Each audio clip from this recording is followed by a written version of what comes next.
Hello, everybody. Thanks for your patience.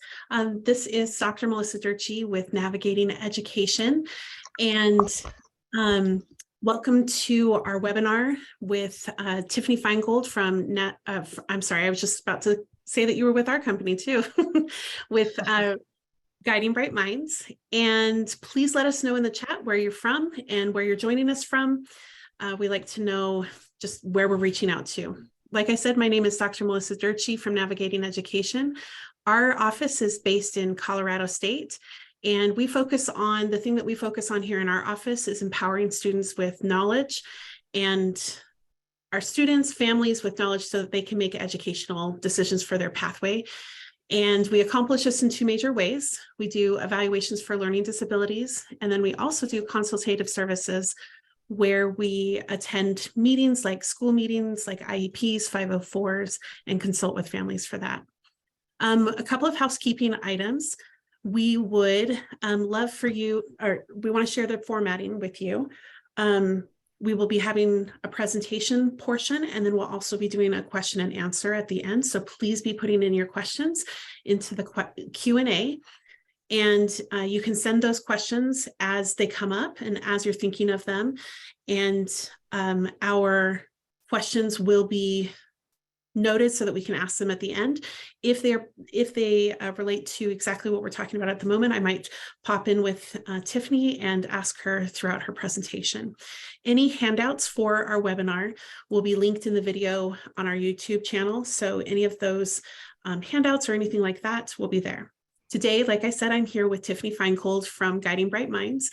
And how I came to find out about Tiffany is I actually met her husband first, Kyle Feingold, and he's with Results Learning. He's the owner and CEO there, and they do educational learning and tutoring focused on executive functioning needs for teens and tweens.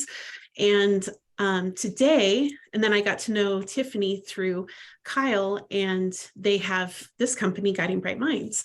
So our topic today is going to be focused on changing the way that our neurodiverse kids are perceived. And as a mom and a professional working with neurodiverse children, both from the parent perspective and then also with the parent perspective and the professional side of things, I can see how this idea of the perception of our neurodiverse children is a very important topic, and we're really grateful to have you today, Tiffany.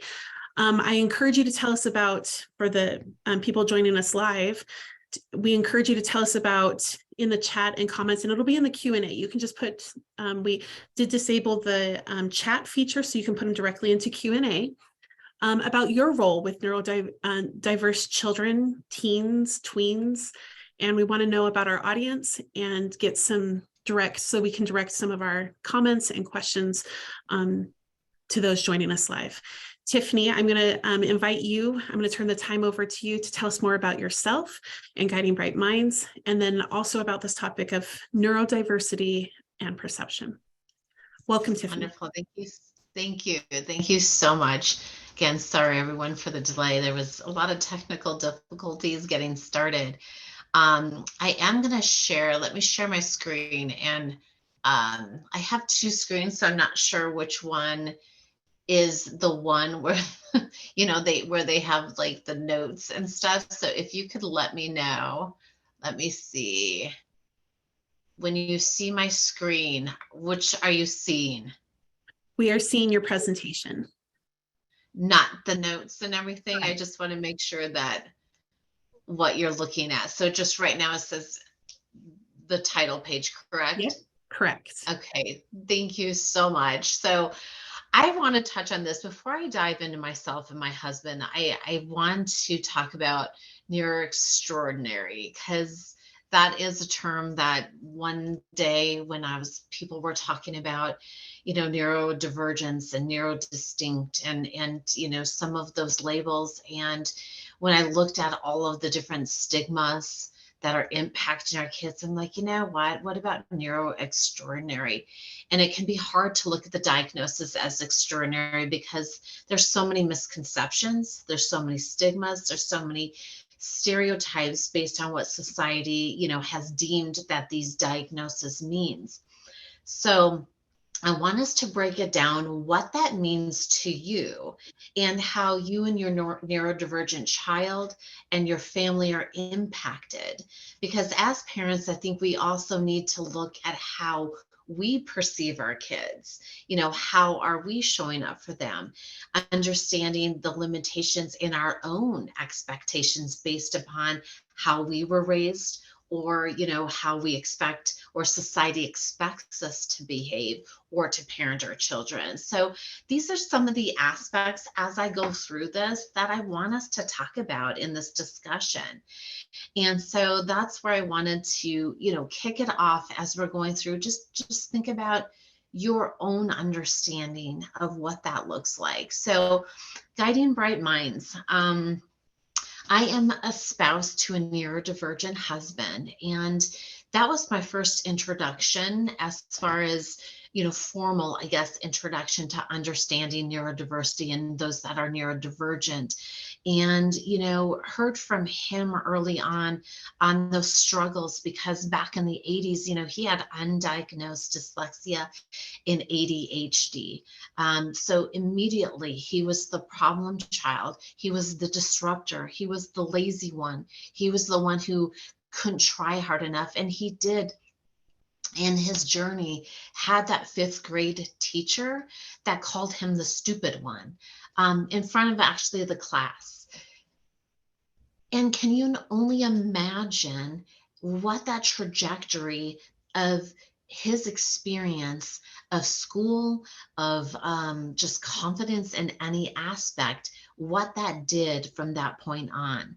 And what's fascinating, to me, as I launched Guiding Bright Minds, is to have those conversations that say, it is human nature for us to learn how to read. If somebody's not reading, it's not because they don't want to try. I don't know any child that goes to school saying, I hope I get picked on today.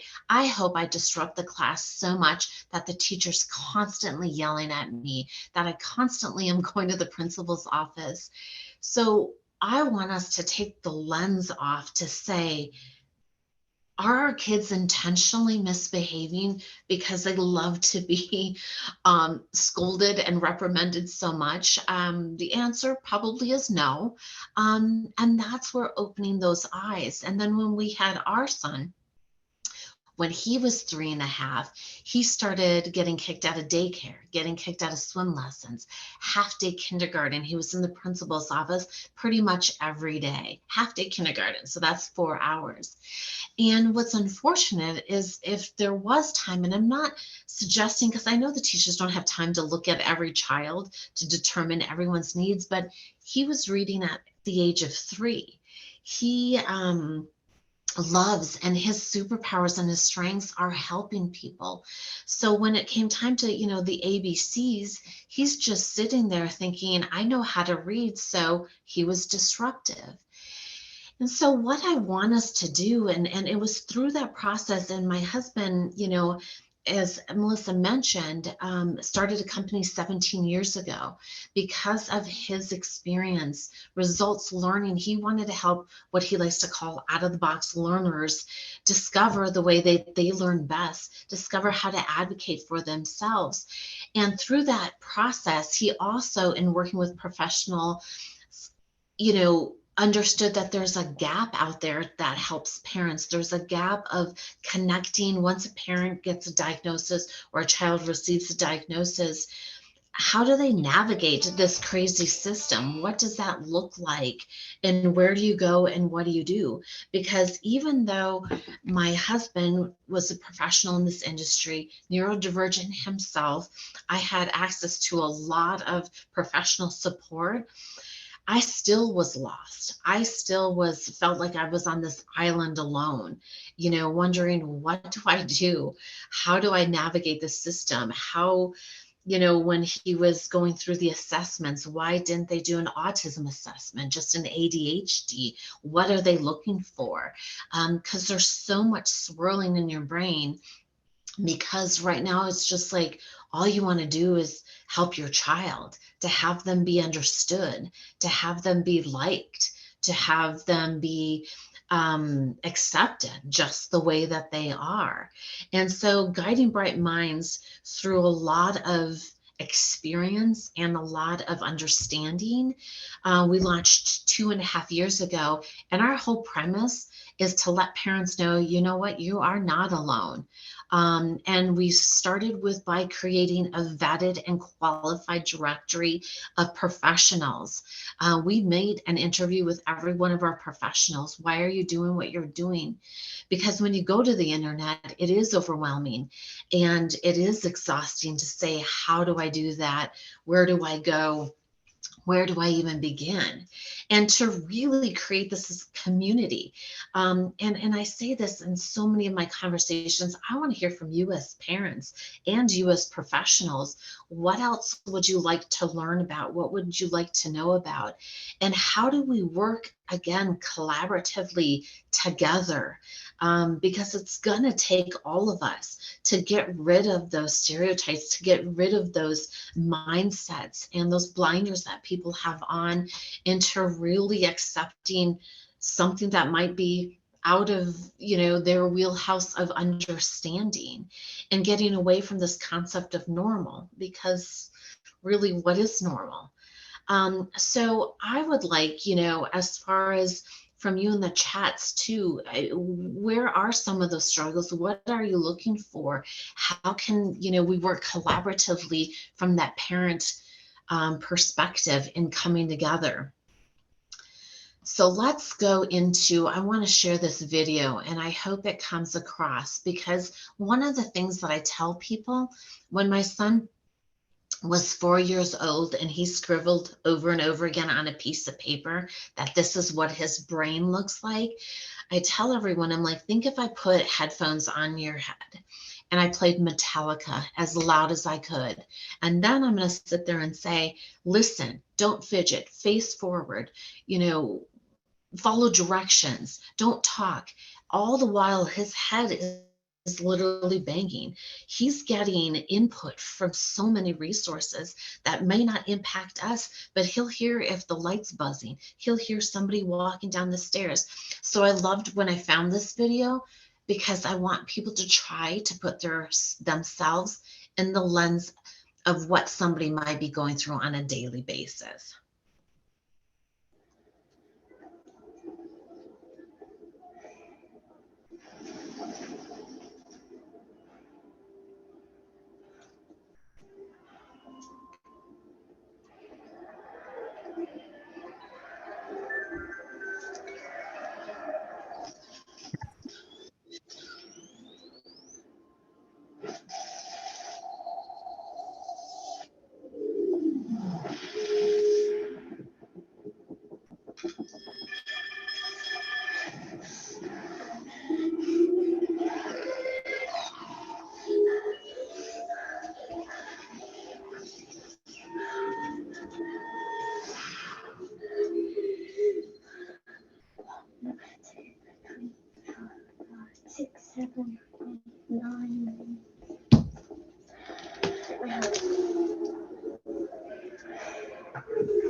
I'm not naughty.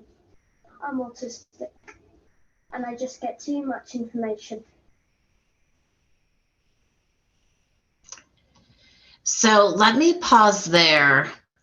And before I go into the understanding processing, and I can't see, Melissa, if there's any comments or questions when I'm in the PowerPoint mode.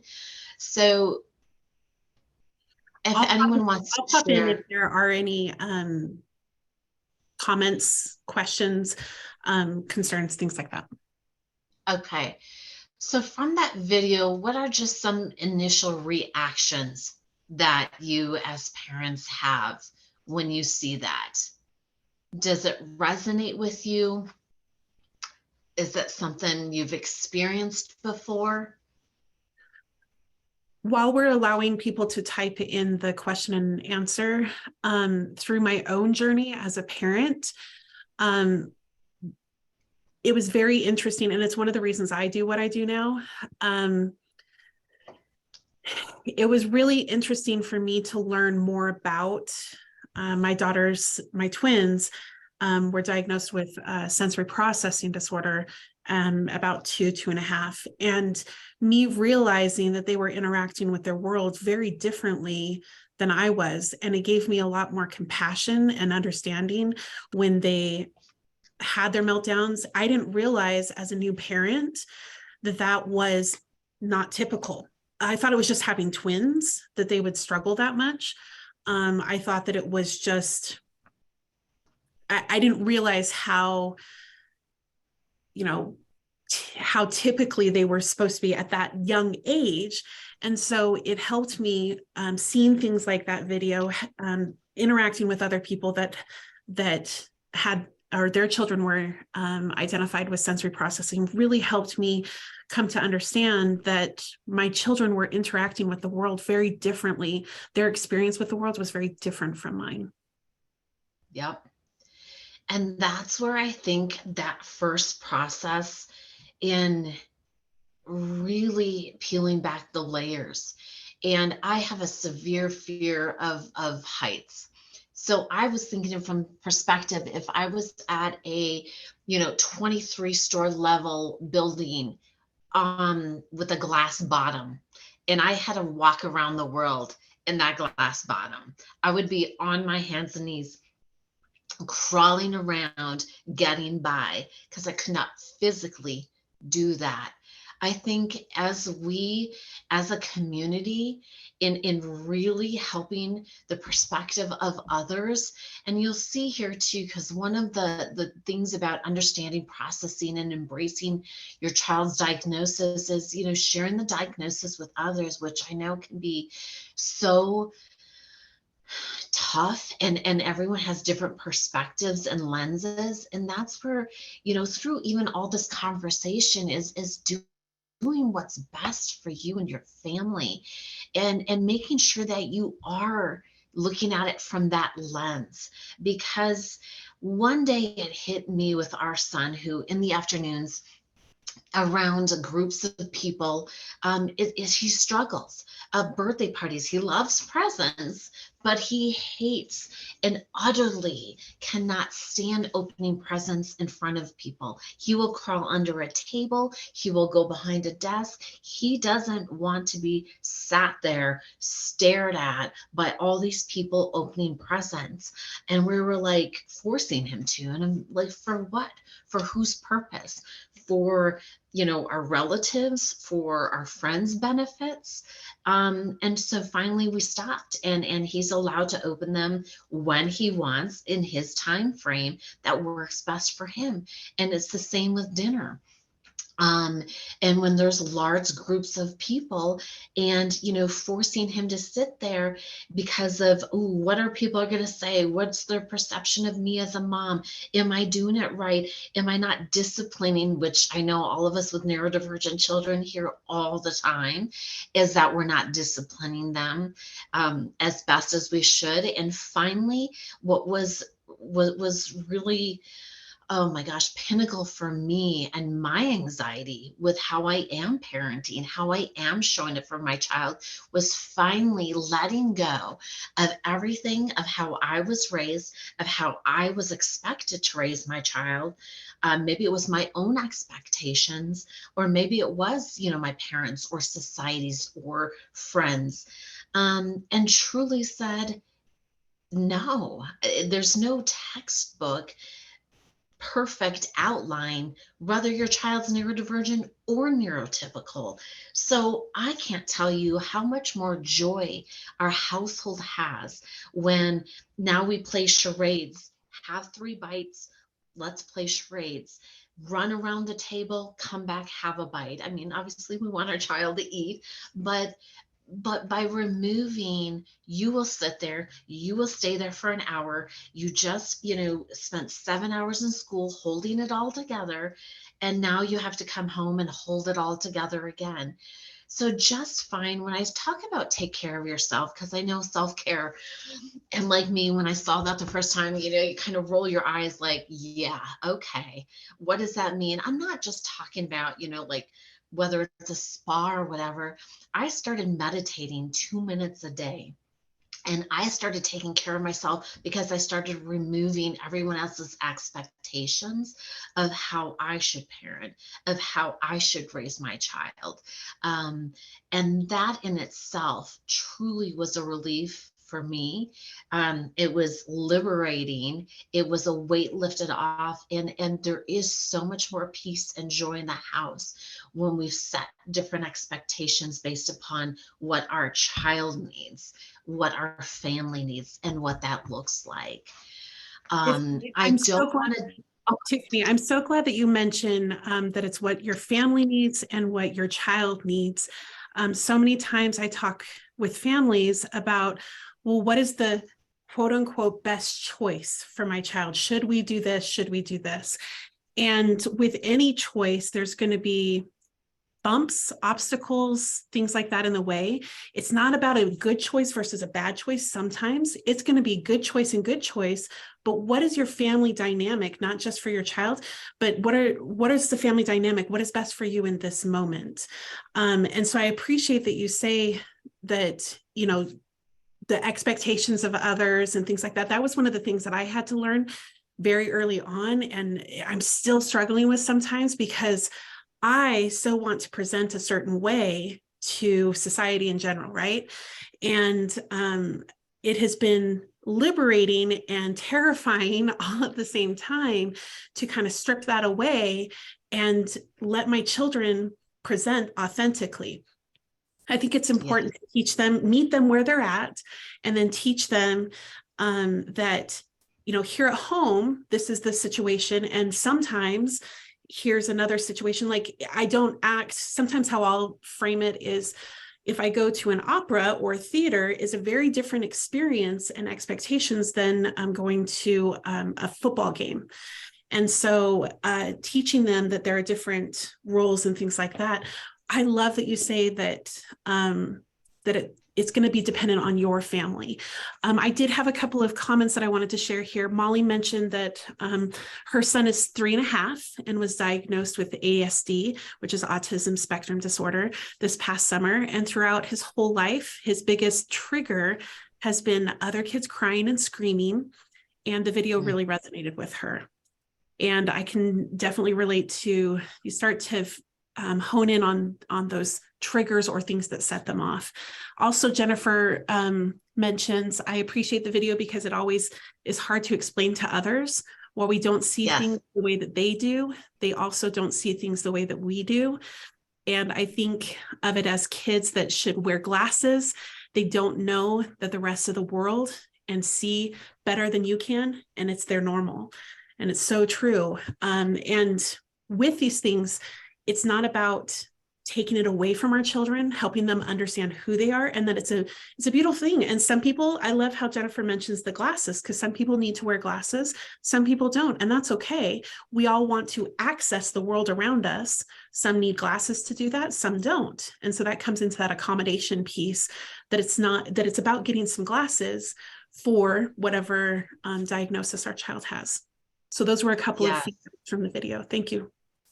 Thank you guys for your feedback and perspective. And that's why I loved the video.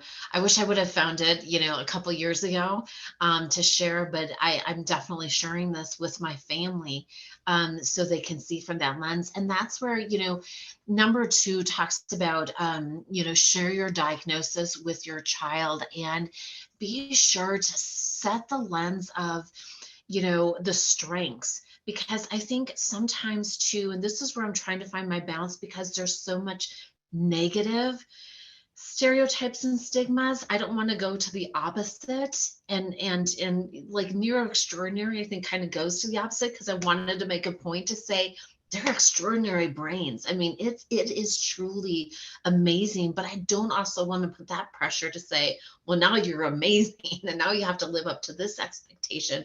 But it's just finding a balance.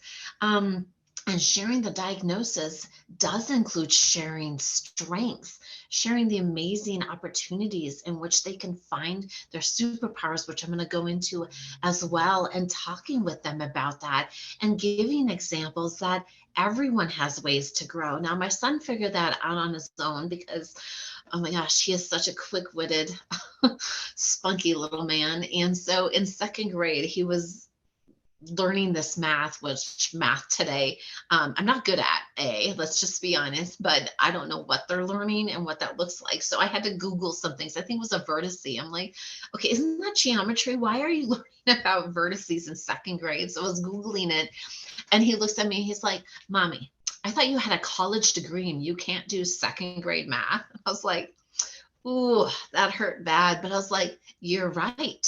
Because I learn differently. You learn differently. You have strengths. You have areas for opportunities. I have strengths. I have areas of opportunities. And I made up a funny name. I'm like, just because some people have a label, it gets exacerbated on all of these other, I guess, nuances that everyone has. I mean, that's the whole point also that I want to bring to the community, that diagnoses are important because accommodations and understanding and processing are so important, but we got to remove this stigma around a diagnosis because we all are wired differently. So when you're talking to your child about their diagnosis, definitely giving examples and even provide names of, professional people, powerful people, entertainers, all of those that are neurodivergent as well, to say that we're all in the mix. And that's why we have a beautiful world, is because we're all different and unique. And that's the same with sharing your diagnosis. It's a slippery slope in the conversation, but making sure too that others understand that it's not a limitation, that is the understanding about what the accommodations and what that looks like and what they need and what that means to them. Melissa, is there anything else from those two lenses that you would like to add to? Dr. Durtschi, I'm sorry, Yes. I'm so used to calling you Melissa. I should No, say Dr. please Durtschi. call me Melissa. Please call me Melissa. There was one more comment. Lynette says that as a parent, you really have no idea what is typical and normal. And I can relate to that because I didn't realize that my children, when I was a first-time mom, they don't come with a magic manual, right? I kind of sometimes wish that they would at least give us some hints around it. But we're not sure of what is typical and normal. And Lynette also says being able to talk with teachers, that helped. When we went to the eye doctor and found out that he wasn't processing what he was seeing the way that we were processing, that also helped. And reaching out to professionals. And I think that's one of the things that's so strong about your organization is Guiding Bright Minds brings together these professionals that people can access so that they can learn more about the diagnosis, learn more about how do people share the diagnosis with their child. And is that what the family, and here's the thing, there's not a right and a wrong to that. Again, it goes back to what you had said earlier. It depends on your family dynamic and what your family needs at this time. And it also depends on the age of your child to share that information. Yep. And that's where I'm not going to go into every one of these, but when it looks at the treatment options, when you look at, building your child's team, do visit Guiding Bright Minds, because that was the purpose. And again, the premise that I wanted to do, what is autism? What are the signs, treatments, signs, symptoms, and treatments?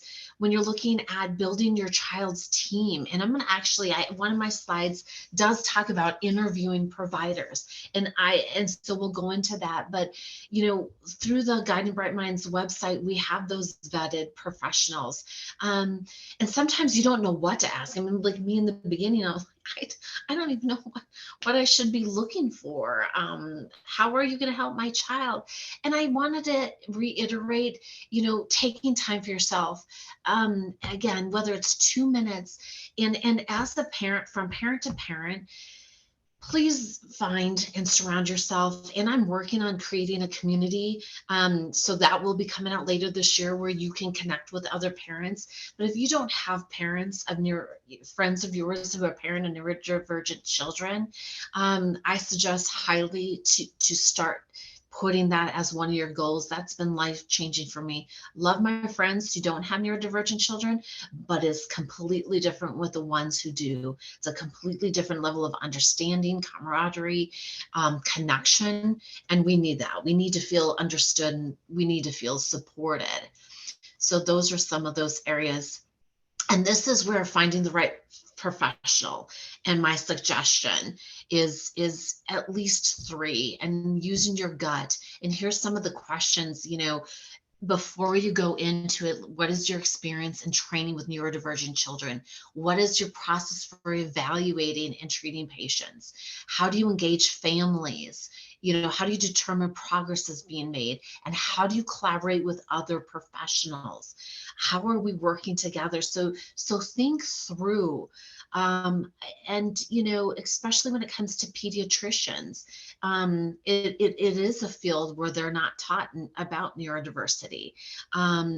One told me that it was an hour class and he chose to skip it. So they're not equipped with the knowledge about autism, about every aspect of ADHD, of dyslexia. So again, just use caution from that gut experience, and your gut eventually will lead to knowledge and conviction where you have that conversations changing. But begin with the basis of, what do you know about autism? What do you know about dyslexia? And be able to ask and set those right expectations. And one of the things I wanted to highlight on number 3, where it says, when making the appointment, let them know exactly what you'd like to discuss. Because as we all know, we come in and out quickly.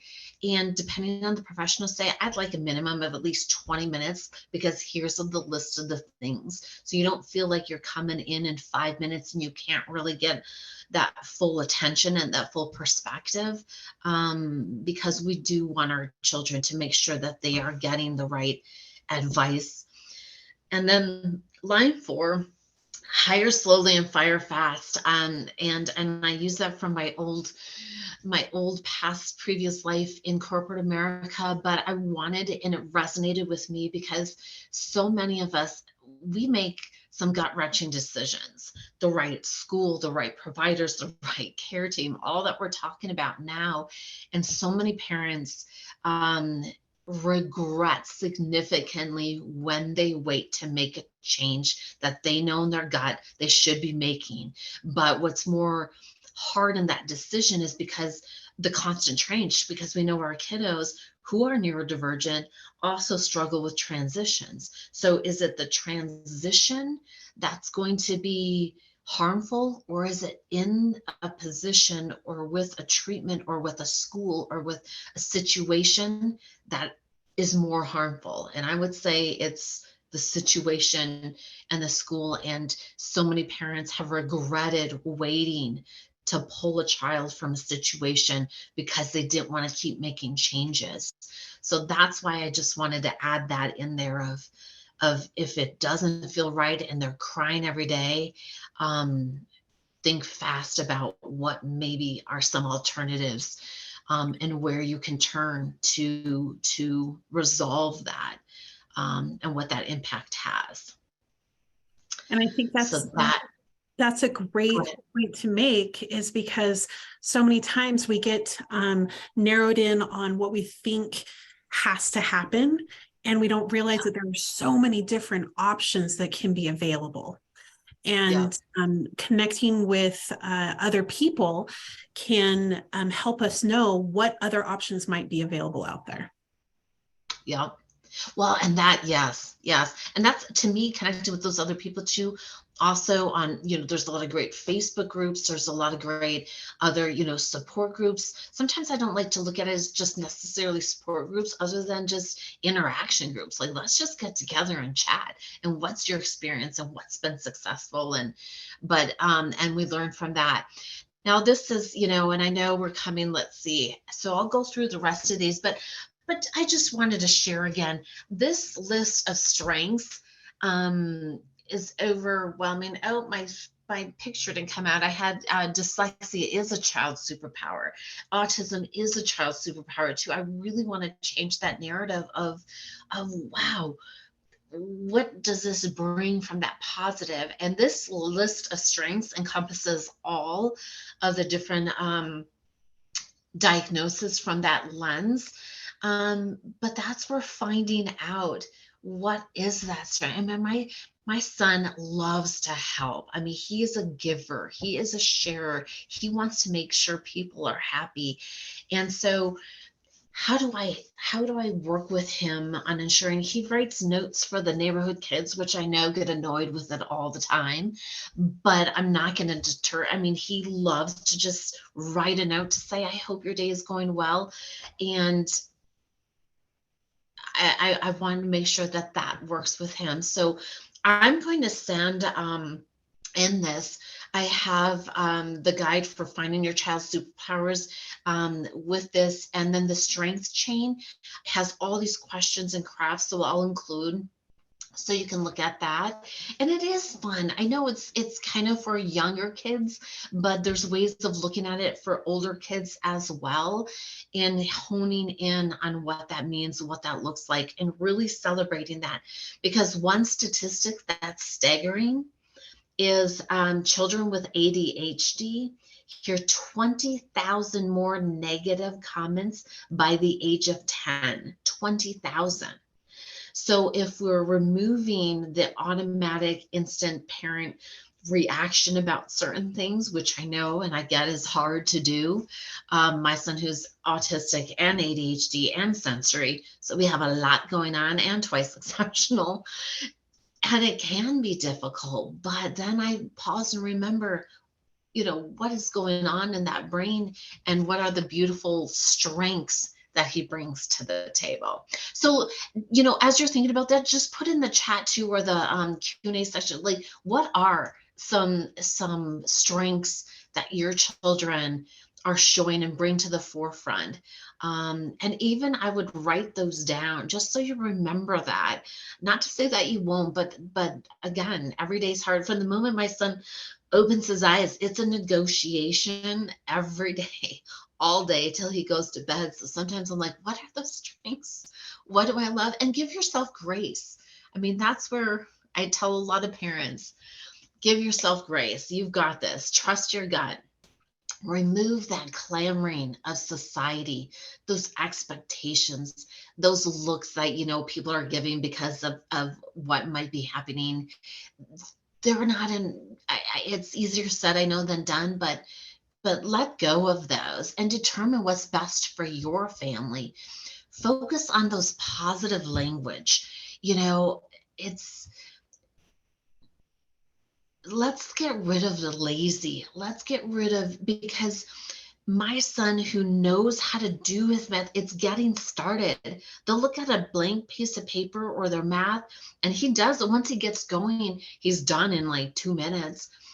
But getting started, he has meltdowns and breakdowns. So it's how to encourage and using that positive language. Create a community that supports you and your family needs.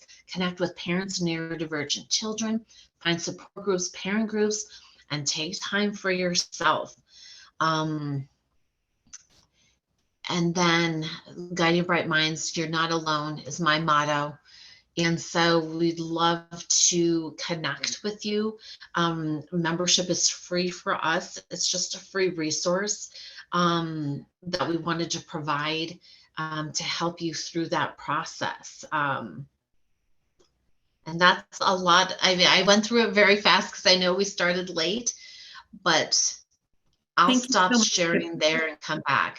Yeah, thank you so much. We're going to move into the Q&A section of our webinar. So if you do have those questions, keep them coming.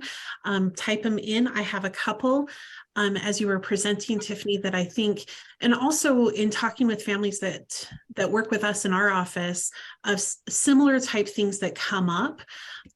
So one of the questions, well, first of all, where can families access your resources? Yes. So go to www.guidingbrightminds.com.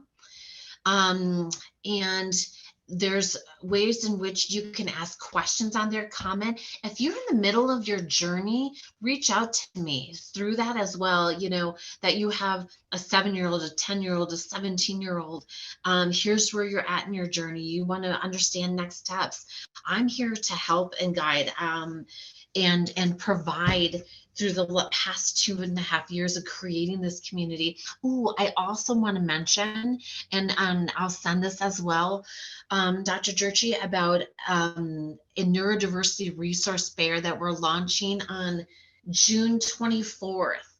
And it's an all-encompassing. So there will be, you know, to learn about dyslexia and stuff. And I'm so excited. And as I mentioned to everyone, at the end of this year, I'm going to be launching a parent collaboration group, I want to call it. Ooh, and I also do birthday buddies.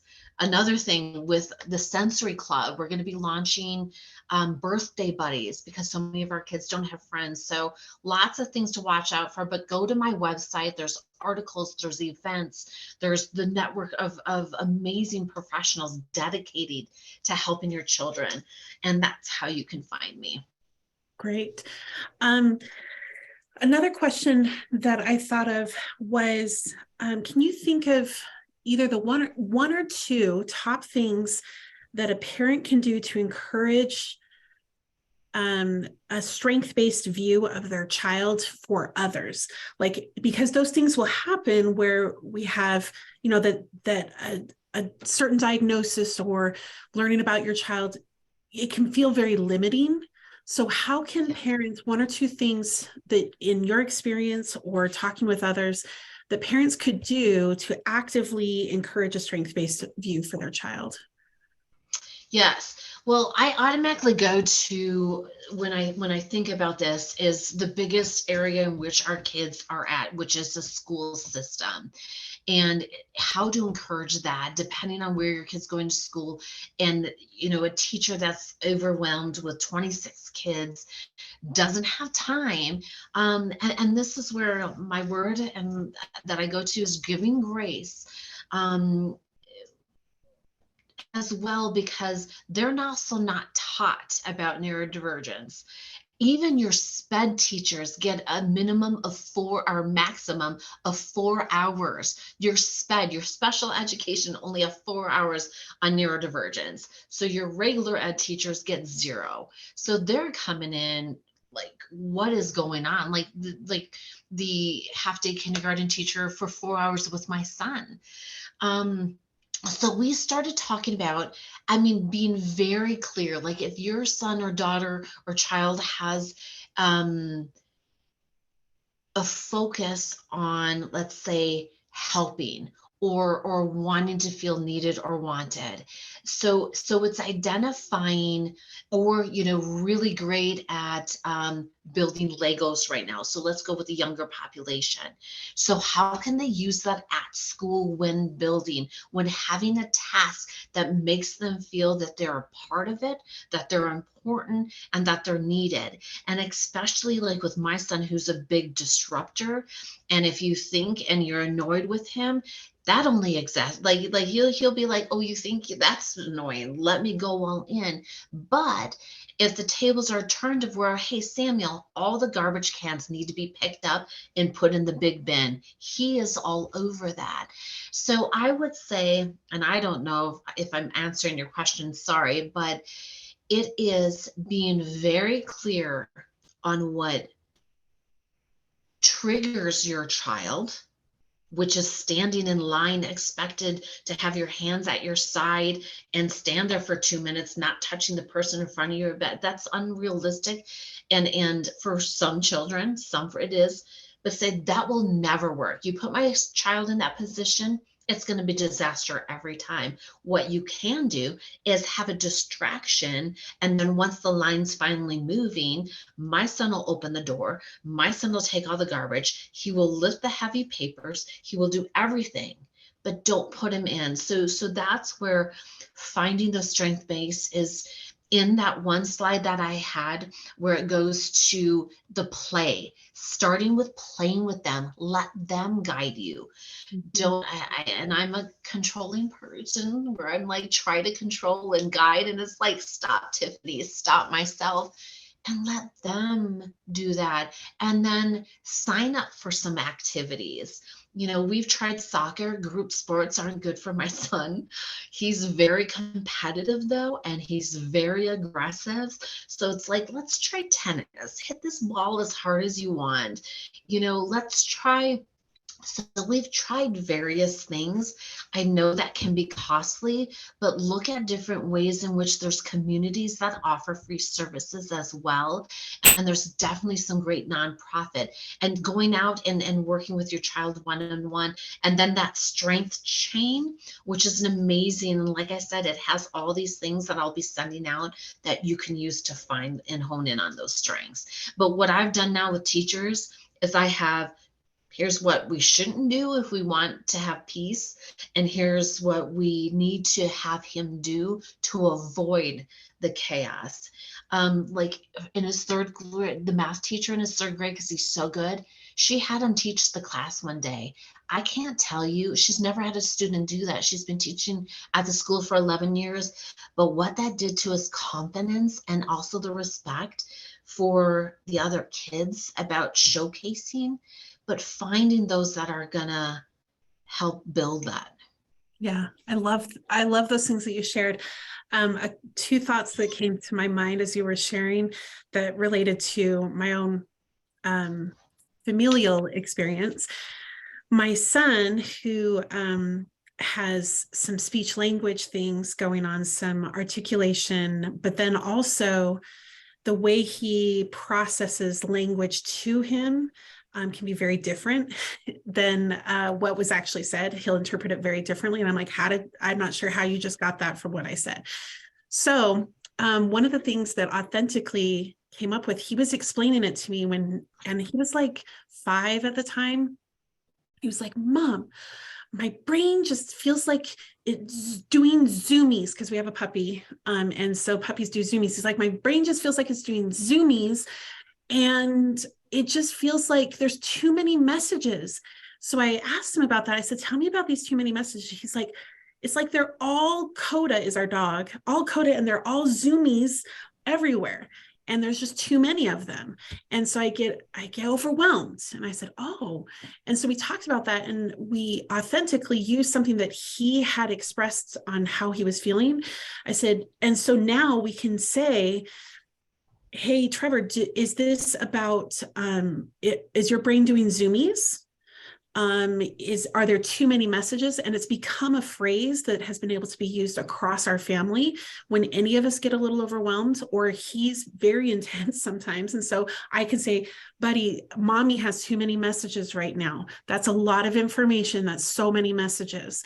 And he understands that because that was his language that he was expressing it. Mm-hmm. And so what we did is also communicate with his teacher at like parent teacher conference, and say, hey, one of the things you can, if you see him getting overwhelmed, or you can ask him, the phrase that we use at home is, do you have too many messages? Or if he's overwhelming you, you can say, buddy, I have too many messages right now.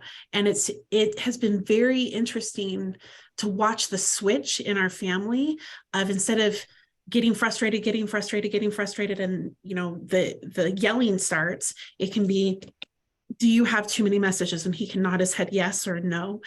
And but it's a common language. So using some common language between home and school, teachers want to help many times, and they want to be able to do something that you're doing at home. So too many messages for my family really, really worked. The other one, and I'm going to totally forget the other one was when you were saying sharing the strengths. So one of the things that we do is my Abigail, who has dyslexia and sensory processing, she does a slideshow each year. And I actually got this is not originally my idea. It was an idea from Yes Ambassadors from Colorado. which are a group of, if you want to look into their resources, it's a group of teenagers that are in high school that have dyslexia, that share information about experiential knowledge about having dyslexia and what they wish their teachers and parents would know. And I found every time I go to a conference, I always look for, if yes ambassadors are presenting, I always go to theirs. So one of the things that they suggested was doing a slideshow. So this is what Abby does. We put together a slideshow over the summer. We update it every year. And the first slides are all of their strengths, whatever she loves to do. Then it goes into, and I happen to have dyslexia, and here's how it affects me. And then here's some things that you can do as a teacher to help me. Will you join my team? And it's really powerful. She started it back in third grade, and I was nervous because her teacher had asked her, do you want to share this with the class? And I was kind of like, and kudos to her teacher and her classmates, because upon Abby sharing that, there was so much empathy and so much love shown to her that she felt a part of the class, so that so kids didn't make fun of her if something was really difficult for her. And kudos to her teacher for building that into the culture of, we all, having a conversation afterwards, we all think differently. And one of the kids, I still remember Abby coming home and telling me, and then her teacher followed up.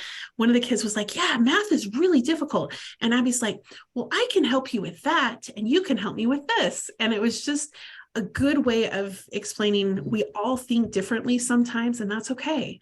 Normalizing it, that instead of kids asking Abby, well, why can't you do that? Why can't you do that?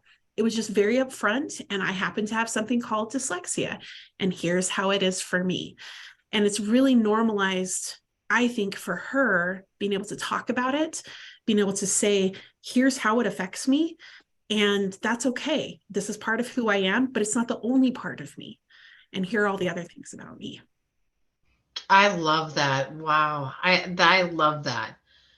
And that confidence. And, it's funny because, like you said, kind of, we have some more of the fear where kids are resilient from the fact of, yeah, I'll share that with my class. Some might not be as bold, to do that, but we're like, oh, is that, and might have discovered that other people are like, well, I struggle with that. Maybe I have to, you know what I mean? It opens a door.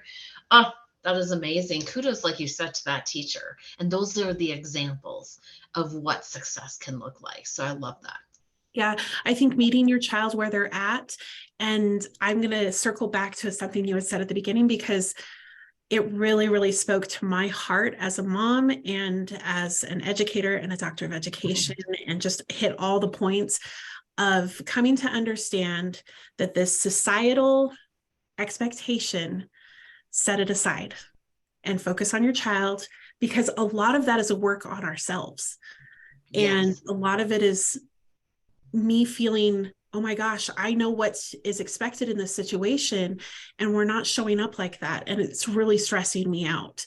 Being able to acknowledge that and say, take a step back and say, and my children can authentically show up in the way that they can. For example, I have just an older brother than me who is neurodiverse. And it was very interesting because it was sometimes overwhelming to show up in a situation. And when we can let my brother show up authentically as himself, he touched so many lives that they may not have looked at life the same way after meeting him and interacting with him, because of his neurodifference, because of who he is as a person. And I think that's really important to keep in the forefront of our mind, is a neurodifference doesn't mean good or bad. It's just different, and different is okay, and different is good. And I think that's important to keep in the forefront of our mind, that just because somebody can't do it the same way as I can does not mean anything about intelligence. It doesn't mean anything about the quality of them as a person, that it's just a different way of approaching it. For instance, I'll give you one last example. My husband and I are very different in the way that we approach things. And marrying him and us figuring out, how we approach things, it was very interesting to come to the realization. A big aha for us was that for me to be right didn't mean that he had to be wrong. And for him to be right didn't mean that I had to be wrong. That he's a very visual spatial, and he's going to approach things in a different way than I do. I'm a very sequential thinker, but it doesn't mean that my way of doing things is the right way. It's a different way, but it's not one right way to do things. And I think that's important to remember as we build these relationships with our children. Is just because our children might approach it in a different way doesn't mean it's good or bad. It's just a different approach. Meet them where they're at and help them switch to, like, yes, here at home, these are the, experiences that we can have. And outside of here, there may be some things that you run into, and teaching them over time, how do I interact with the world around me and still show up authentically? So anyway, I just love this topic, and I love it because not only do I see it show up in my life, but some of the most amazing people that I have met in my life are neurodiverse, and I love it. And I wouldn't have it any other way because it makes them uniquely who they are. Yeah. Oh, I agree. Thank you so much for having me today. Thank you for just extending this conversation and impacting more people. Just continue to have this, because I wanted, like you said, the diagnosis to be a celebration of, all right, it is amazing. Like when our son got diagnosed with autism, I was like, yes, I mean, like this beautiful brain, it truly was. Because I'm like, what an amazing brain he has. It still fascinates me. And like you said, just know we're all different. We're all different. We're all wired uniquely us. So thank you. Thank you, Tiffany, for joining us today for our webinar. We're really grateful that you could join us today. If anyone would like to join in on these conversations, please join us on our social media accounts under Navigating EDU. We have lots of conversations around these types of things, tips and tricks for neurodiversity and how to interact with our world around us. Thank you, Tiffany, again for joining us. Yes. Thank you, everybody.